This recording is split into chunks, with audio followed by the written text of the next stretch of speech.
People used to treat me like I was nothing, as if my existence was a mere figment of their bias. But what happened that day in Carversville shouldn't happen to anyone, but I'm strangely grateful it did. It ignited a fire within me. I once led men into combat as a Delta Force commander, trained to face down the worst of humanity. Yet there I was, frozen on the street, watching my sister Nia confront a group of racist thugs circling our car like vultures. Their taunts pierced the thick air as Nia stood unwavering, her defiance a bright flame against their dark intentions. She was my heartbeat, and I couldn't reveal my past, not then.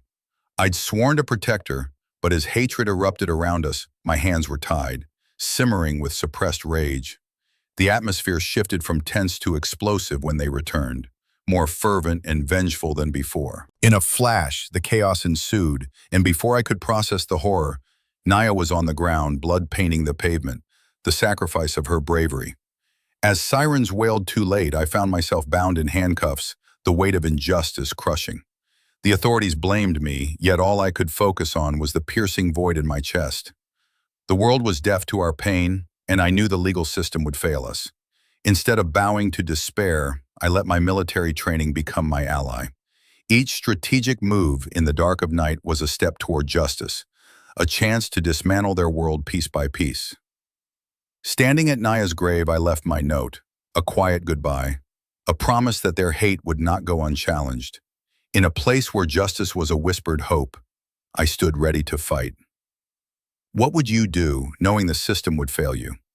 "Get away from here, you freak," one of the thugs spat, leaning against the rusted truck as his buddies circled like vultures. Nia Nye stood her ground, fists clenched, her eyes flashing with defiance. "What do you want? We're just trying to get home." My heart raced. I was trained for war, yet here I was powerless, watching my sister confront them alone. A sick feeling twisted in my stomach. If I stepped in, the message was clear. They wouldn't see me as a hero, they'd see me as just another threat. "Why don't you come a little closer, sweetheart? Let's see how brave you really are," one of them jeered, a twisted smile stretching across his face. "Back off," came her sharp retort. "This is my neighborhood too." But as I watched the tension crackle in the air like dry wood, I felt the weight of my silence. They didn't know who I was, who I had been. Then just like that, the atmosphere shifted. The thugs retreated as if sensing the brewing storm, but I knew it was only a matter of time. As we walked home, I could almost taste the danger lurking behind us, like a predator waiting for the perfect moment to strike. Hours later, they returned. This time, they weren't just looking to intimidate. They were primed for violence, the sinister glint in their eyes unmistakable. I barely had time to react as Nia squared her shoulders against the ringleader, her courage radiating. "Let her go, you cowards!" I shouted, but my voice was drowned out by the roar of engines. In an instant, chaos erupted. Fists flying, screams filling the night. My training kicked in, but an agonizing sound pierced through the fray. A gunshot. "No!" I lunged forward, cradling Nia's limp body, the warmth of her life seeping away. Sirens wailed in the distance, but it was too late. As the police arrived, they turned on me, their hands cold and accusatory. "You're under arrest." I fell to my knees beside Nia, rage and helplessness flooding my veins. My world crumbled as the thugs stood back, smirking, claiming their twisted victory while I was stripped of my freedom. Blamed for a crime I didn't commit, Nia stood firm, her back to the dirt road, facing the three thugs who'd made it their pastime to harass her. Silently, the narrator watched from a distance, fists clenched, every instinct urging him to intervene, yet he remained still.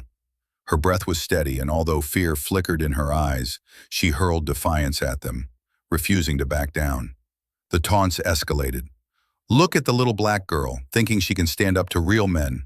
Each jeer was a twisted reminder of his own restrained power. Discontent nation coiled tighter around them. The thugs' growls morphed into threats, their posturing unnervingly aggressive. Nia took a step closer, words spilling from her lips like thunder. "You don't scare me." For a moment, time stretched. She shined like a beacon, fierce and untouchable.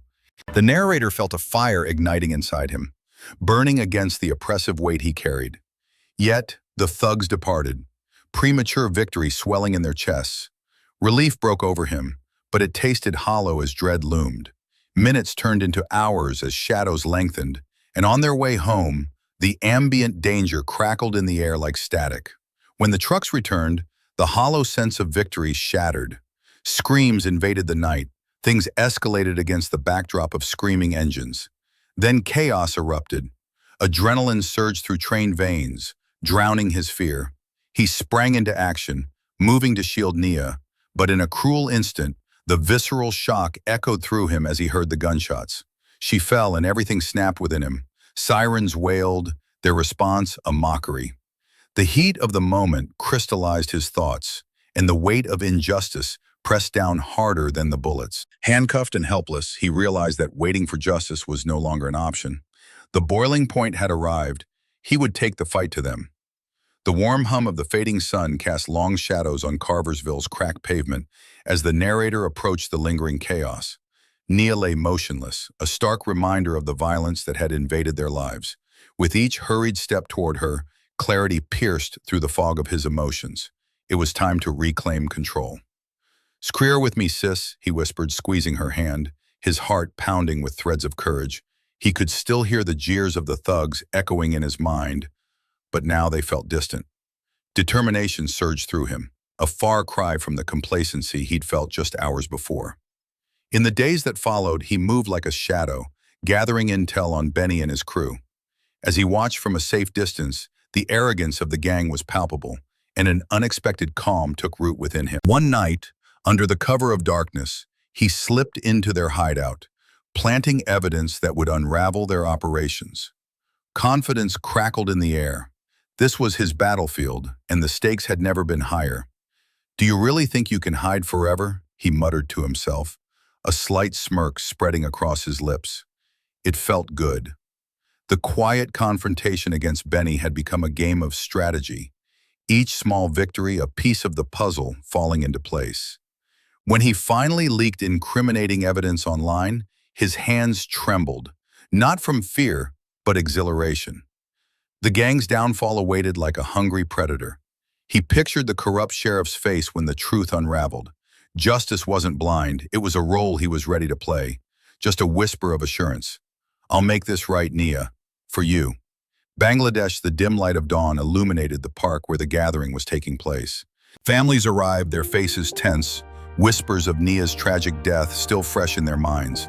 The usual unity of their community felt fractured, and at the center stood Hawk, the ringleader of the thugs, a smug smile plastered across his face.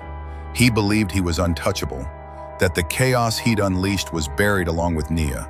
But the burden of injustice weighed heavily on the shoulders of the narrator. He watched from a distance, his heart steady, his military training suppressing the urge to strike. Instead, he had orchestrated his plan, set everything in motion from the shadows. Today would be Hawk's reckoning. Wildfires as is boasted about his exploits to a small crowd, the narrator's fingers brushed the folder tucked beneath his coat, evidence of Hawk's ties to the corrupt sheriff, the hidden video that showed the thug's initial attack. One swift decision could flip the script entirely. Team, suddenly a local news reporter arrived, unaware of the storm brewing beneath her unsuspecting smile. The narrator's heart raced, but he remained calm as he slipped into view, his face obscured under the cap he wore. Pointing his phone toward Hawk, he played the footage, projecting it onto a nearby screen. Gasps rippled through the gathering.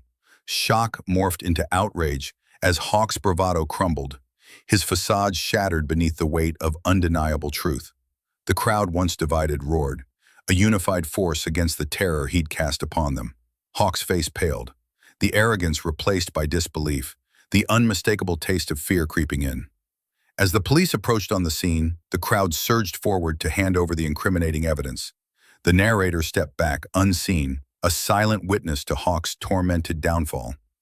As handcuffs clicked around Hawk's wrists, the narrator allowed a small, cathartic sigh. Justice had come, not with a sword drawn, but through strategy and resolve, bringing light to the darkness. He turned away, looking up to the branches swaying gently overhead, leaving a piece of himself at Nia's grave. A heart forever mournful, yet quietly hopeful. As I stand at Nia's grave, the weight of my choices feels heavier than the world around me. I've walked a path filled with honor and skill, yet that didn't shield us from the darkness lurking in our small town. I tried to be the protector, to hold back the tempest of anger when threats loomed so close. Yet when her life was claimed so brutally, something shattered inside me. I reflected on how justice should have worked. It should have been the authorities rushing to our aid, not me left in shackles, grappling with an unbearable loss. Line back my military skills like a weapon against those who took Nia from me, dismantling their monstrous empire piece by piece. But even as I found a twisted sense of closure, I wonder about the toll. Was it justice I sought, or vengeance? Have you ever faced a moment that pushed you to the edge? Was there a dark choice you had to make? Share your thoughts. What would you have done if you were in my place? Let's talk about the complex layers of justice and the nightmarish choices that come with it.